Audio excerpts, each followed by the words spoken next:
America once tore itself in half. Brother fought brother, father fought son, 620,000 people died, more Americans than in every other war combined. How did one country end up killing itself, and how did it survive? To understand this, we need to go back to a deal that was always going to explode. Back in the early 1800s, America didn't have 50 states. It started with just 13, and it kept growing. Every few years, a new chunk of land would ask to become a state, and every time that happened, the same terrifying question came up. Will this new state allow slavery or ban it? See, America had a government called Congress where every state got a vote. In 1820, there were exactly 11 states that allowed slavery and 11 that didn't. Perfect tie. If one new state picked a side, that side would have more votes and could start making the rules for everybody. That's when a territory called Missouri said it wanted to join, and Congress lost its mind. Politicians screamed at each other for 2 whole years. Thomas Jefferson, one of the guys who helped build America, was an old man by now. He said the Missouri fight scared him like a fire bell ringing in the night.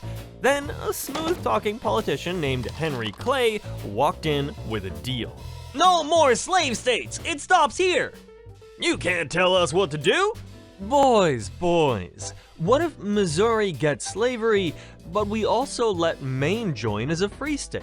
Stays balanced. Then we draw a line across the map. Above the line, no slavery allowed. I guess that works.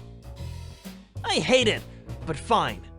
They called it the Missouri Compromise, and Congress celebrated like heroes. A few weeks later, a schoolteacher in Virginia tries to explain the compromise to her class. She unrolls a big map and draws the new line with chalk. A kid in the back raises his hand and says, "Ma'am, what happens when they run out of room above the line?" She stares at him, then at the map, and then she quietly rolls it back up and changes the subject. That kid asked the one question nobody wanted to think about, but they hadn't fixed the problem. They just delayed it. And the two halves of America were turning into completely different worlds. The compromise was holding, no more fights in Congress, but underneath the surface, America was quietly splitting in two. And once you see the numbers, you're gonna understand why this was always going to explode. By the 1850s, the North and South barely looked like they belonged together. Look at the map. See all that green farmland across the South? Cotton fields stretching to the horizon. About 84% of Southerners worked on farms, and the whole economy ran on the backs of enslaved people. Now look north. Factories on every corner, railroad tracks crisscrossing entire states, cities swelling with millions of immigrants arriving from Europe. The North produced 32 times more firearms than the South. If this were a video game, one side was upgrading to rocket launchers, while the other was still using slingshots. I just got a machine that makes cloth ridiculously fast. Want one? No, machines break down too much. So how do you make your money down there? Cotton, mountains of it. With machines? With, people. You pay people to pick it? Well, not exactly pay. These two halves needed completely different things from their government. The North wanted taxes on foreign goods. That way people would buy stuff from their factories instead. The South wanted those taxes kept low so they could sell cotton overseas and buy cheap European goods. Every single issue pushed them further apart. Meanwhile in Congress, a southern cotton farmer and a northern factory owner are sitting next to each other trying to agree on anything. The farmer wants the government to leave him alone, the factory owner wants government money for railroads. They can't even agree on what time lunch should be. Two different worlds shoved under one roof. And the argument about to blow that roof wide open was heading straight for a little territory out west. Remember that line they drew across the map? The one that was supposed to keep the peace? Well, America kept grabbing new land out west, and every time it did, the same ugly fight would come back. Should slavery be allowed there? Whoever controlled the new territories would control the future of the whole country. So, in 1854, Congress came up with a new idea. Instead of drawing lines, let the people living in each territory vote for themselves. Sounds fair, right? Except, both sides immediately started cheating. The territory of Kansas was up first. Pro-slavery families rushed across the border from Missouri to stuff the vote. Anti-slavery families flooded in from north to do the same, and Kansas turned into a chess match where nobody followed the rules. I'm here to make Kansas a free territory. Funny, I'm here to make it a slave territory. Where are you even from? Missouri, just crossed the border this morning. You can't just show up and vote. You don't even live here. I do now. See that tent? That's my house. That's a bed sheet on a stick. It's called rustic charm. Kansas ended up with two separate governments, one pro-slavery, one anti-slavery, both claiming to be in charge. Then the voting stopped and the shooting started. They called it Bleeding Kansas, and it earned that name fast. Mobs burned down whole towns. Armed gangs raided farms in the middle of the night.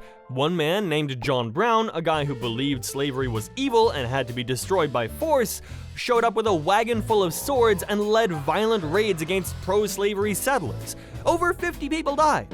Americans were already killing each other over slavery, and the actual Civil War hadn't even started yet. All it would take now was one election to light the fuse. If you're enjoying this, subscribe, because from here on out, nobody makes good decisions. November 1860. America was about to hold the most dangerous election in its history. The country was so divided that even the political parties had split apart. The Democratic Party, which used to be one big group, cracked right down the middle. Northern Democrats picked one candidate, Southern Democrats picked a different one. A third party showed up with yet another guy. And then there were the Republicans. This was a brand new party, only about 6 years old, built specifically to stop slavery from spreading. Their candidate was a tall, lanky lawyer from Illinois named Abraham Lincoln. Lincoln's message was simple: slavery should not spread into new territories. He didn't say he'd end it where it already existed, he just said it shouldn't grow. But to the South, that sounded like the beginning of the end. People today get this wrong. This war wasn't about slavery, it was about states' rights, about who gets to decide how we live. Here's the wild part. Lincoln wasn't even on the ballot in 10 southern states. His name literally did not appear on the voting paper. You couldn't vote for him even if you wanted to. If that Lincoln fellow wins, I'm done with this country. He said he won't touch slavery where it exists. And you believe a politician? Okay, but what are you gonna actually do about it? Leave? Watch me. You can't just leave a country. Pretty sure we're about to find out. Down in South Carolina, a newspaper editor reads the election results by candlelight. He counts the numbers twice, then a third time. He puts the paper down, walks outside, and starts ringing the church bell at 2 in the morning. His neighbor storms out in a nightgown yelling, "What are you doing?" The editor holds up the newspaper and says, "Lincoln won! Start packing!" Lincoln won without a single Southern vote. For the first time ever, a president was elected without any support from an entire region of the country. Southern leaders looked at the results and realized they'd lost control of the government. Maybe permanently. The talking was over, and within weeks, states started walking out the door. South Carolina didn't even wait for Lincoln to take office. 6 weeks after the election, on December 20th, 1860, they voted to leave the United States. Their reason? They believed Lincoln would eventually destroy slavery, and slavery was the foundation of their entire way of life. No negotiation, no compromise, just goodbye. Then the dominoes started falling. Mississippi left, Florida left, Alabama, Georgia, Louisiana, Texas, all gone within weeks. 7 states vanished from the Union. And they didn't just leave, they built a whole new country. They called it the Confederate States of America. Basically their own version of the United States, with its own president, its own flag, and its own army. They picked a former senator from Mississippi named Jefferson Davis to run it. Mr. President, we left the Union. Now what? First, we need a flag. Can't be a country without a flag. Done. What else? An army. Working on it. There's a problem. What now?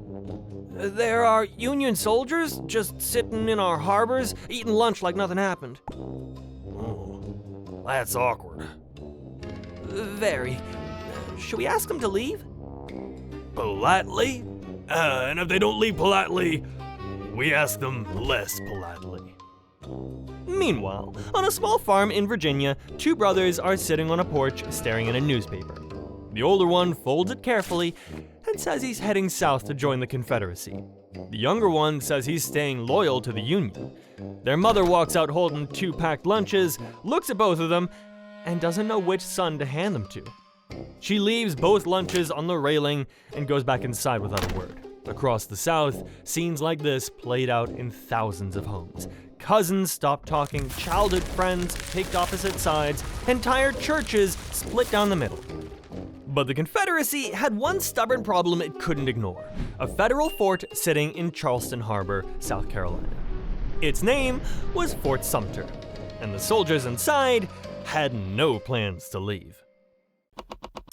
Lincoln showed up for his first day as president on March 4th, 1861, and immediately got the worst possible news.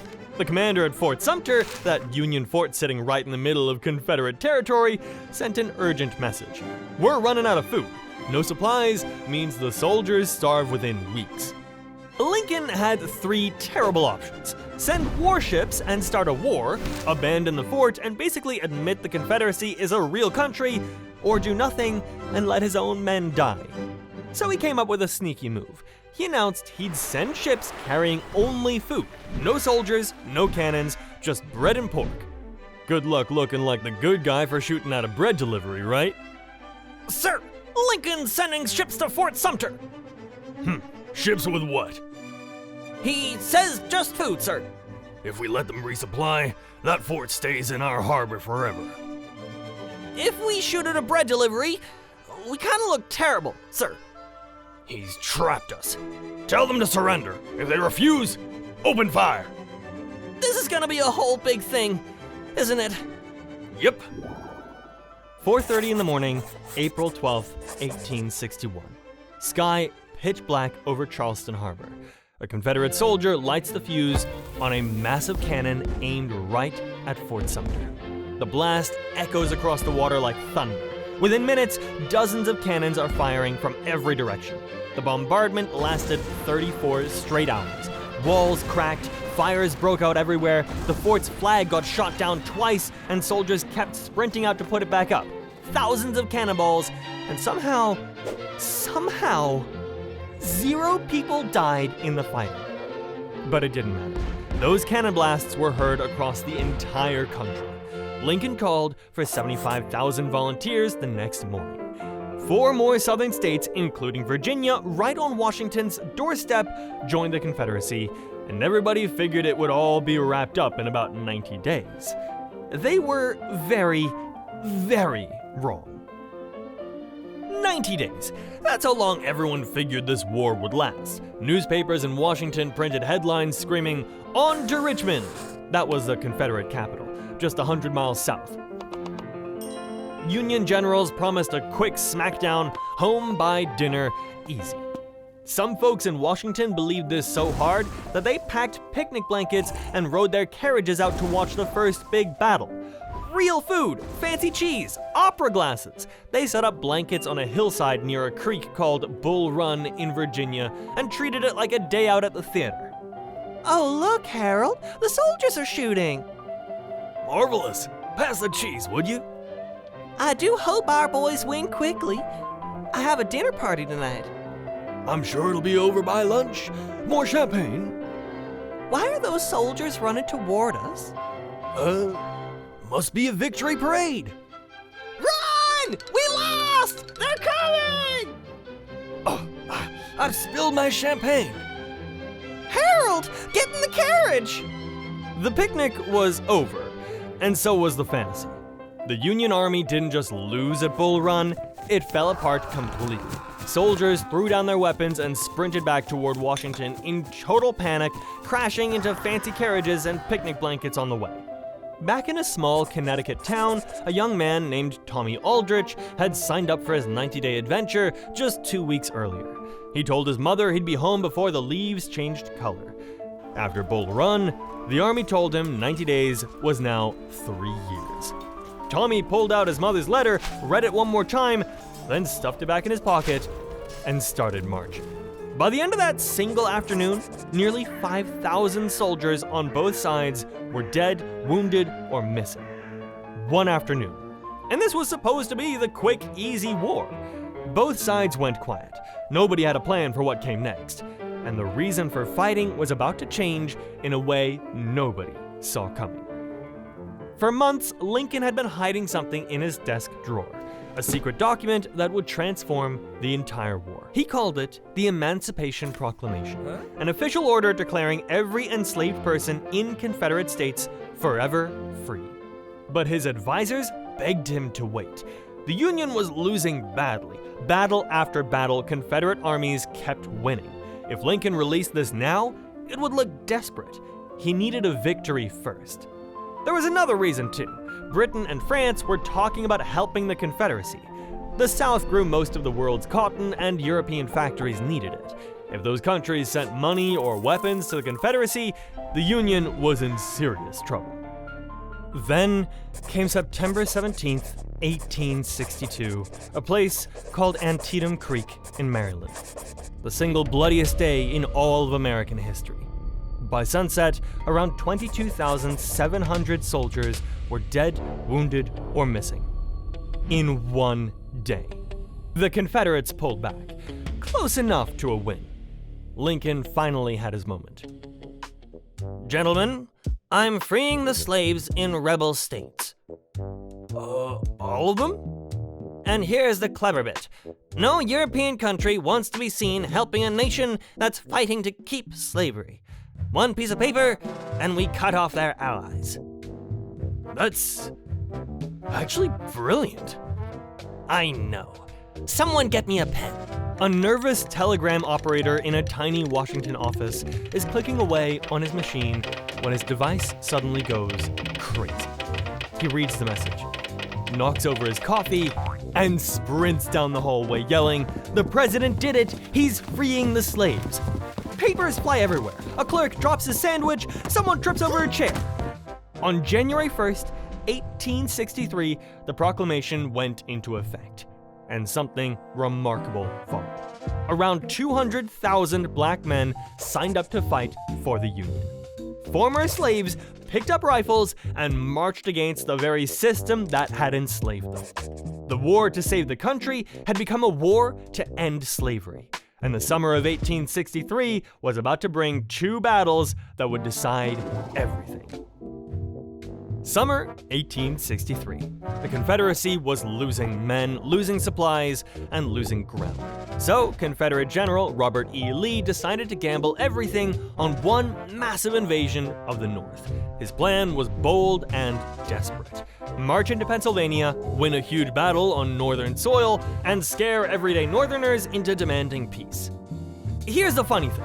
Nobody actually planned to fight at Gettysburg. Some Confederate soldiers wandered into the little town because they had heard a store there sold shoes. Their feet were wrecked from months of marching. They just wanted boots. Instead, they bumped into Union scouts. Both sides called for backup, and then more backup. All because some guys needed some new footwear. By day 3, 165,000 soldiers were crammed around a town most of them had never heard of. And Lee ordered one of the most famous and most doomed attacks in military history.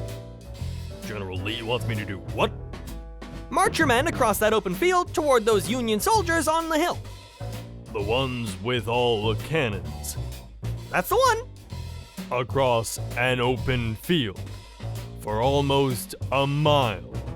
Those are the orders. Has General Lee seen that field? He believes in the courage of our men. I believe in courage too. I also believe in math. Nearly half of Pickett's men were left on that field. 1,000 miles west, Union General Ulysses S. Grant had the city of Vicksburg surrounded. Vicksburg sat right on the Mississippi River, the most important waterway in America. Whoever held it controlled the entire middle of the country. Inside the walls, a skinny Confederate soldier is down to his last cracker. He breaks it in half and offers one piece to a stray cat. The cat sniffs it, looks deeply offended, and struts away. On July 3rd, Lee's invasion collapses at Gettysburg. The very next day, July 4th, Vicksburg surrounded. The Union now controlled the Mississippi, slicing the Confederacy clean in two. 2 battles, 1 week. The South could still fight. The war could drag on for years. But one man was about to decide how it would end. Lincoln needed someone who would finish this war. He chose Ulysses S. Grant, the general who had just won Vicksburg, and gave him one simple order: end it. Grant's strategy sounded almost crazy. Attack every single day, never stop, never rest, never give Lee's army a chance to breathe. Even when the Union lost a battle, Grant didn't retreat like previous generals had. He just marched forward and attacked again. The cost was staggering. In just 6 weeks during spring 1864, over 55,000 Union soldiers were killed or wounded. Newspapers started calling Grant a butcher. Families across the North dreaded every knock at the door. In a small Ohio town, a mail carrier drops off a bag of letters at the post office.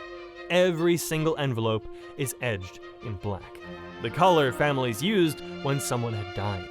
The postmaster counts them: 14 black-edged letters in one delivery, for one tiny town. He looks at the empty main street and realizes most of the young men who used to walk past his window every morning are gone for good. Then, in September, the mood flipped. Union General William Sherman captured Atlanta, one of the biggest and most important cities in the South. Lincoln won re-election in a landslide. Sherman then marched his army 300 miles to the coast, burning farms, railways, and anything the Confederate Army could use along the way. His goal was simple: destroy the South's ability to keep fighting. General Lee, Sherman just burned half of Georgia. How are our supply lines? What supply lines? Food for the men? We had some cornmeal. A horse ate it. The horse ate our food? To be fair, sir, we almost ate the horse. By April 1865, Lee's army was starving and surrounded. On April 9th, he surrendered to Grant at a farmhouse in Virginia. 4 years of fighting, and the United States was one country again. 5 days later, Abraham Lincoln went to see a play. A man named John Wilkes Booth crept up behind him and pulled the trigger. Lincoln died the next morning. The man who held America together didn't live to see what it would become. This war ends in 1865, but the real aftermath plays out in the Wild West.